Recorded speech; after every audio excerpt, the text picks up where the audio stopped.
बनवला हमरो नाता। ए विधाता हो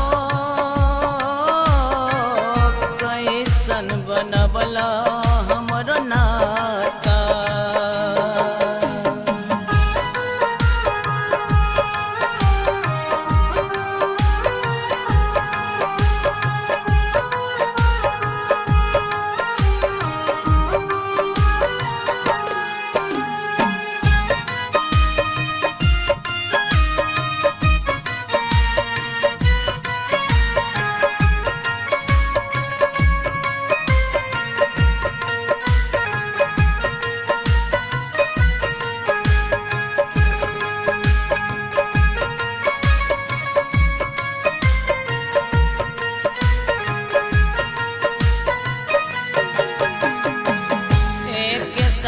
खेलले पढ़ले एक साथ खैले तब काहे जान दूर हमरा से भइले।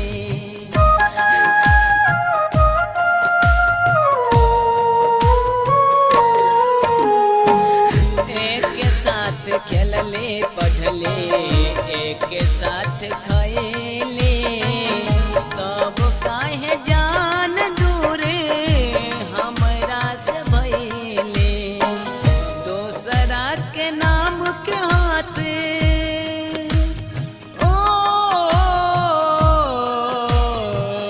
दोसरा के नाम के हाथ मेहंदी रचाता। ए विधाता हो कैसन बनवला हमरो नाता। ए विधाता हो कैसन बनवला हमरो नाता।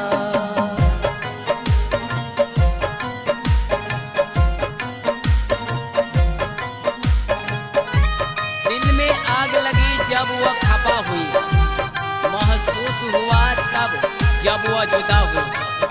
करके वफा कुछ कुछ वो दे न सके, लेकिन बहुत कुछ दे गए जब वो बेवफा हो।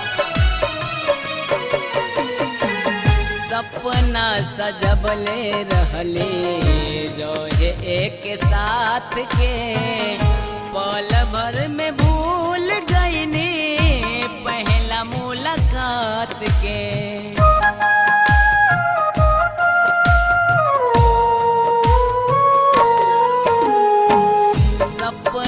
सजबले रहले रहे एक साथ के, पल भर में भूल गईनी पहला मुलाकात के।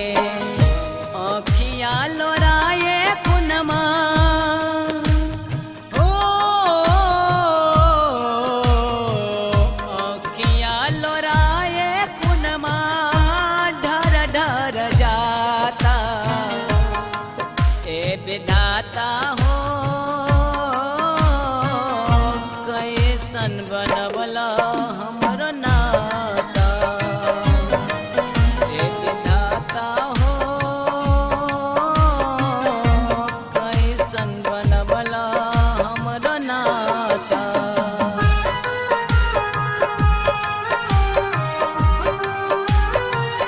मोहब्बत हर किसी को नसीब नहीं होती, सच्चे दिलबर हर किसी की करीब नहीं। सब कुछ होते हैं लोगों के दुनिया में, पर दिल के रिश्ते निभाने के लिए हर किसी को तरकीब नहीं।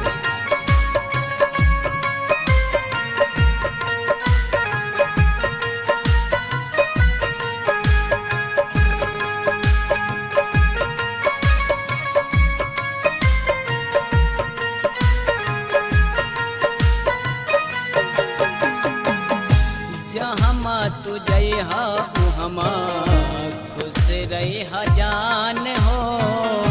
दुआ करवाटे रब से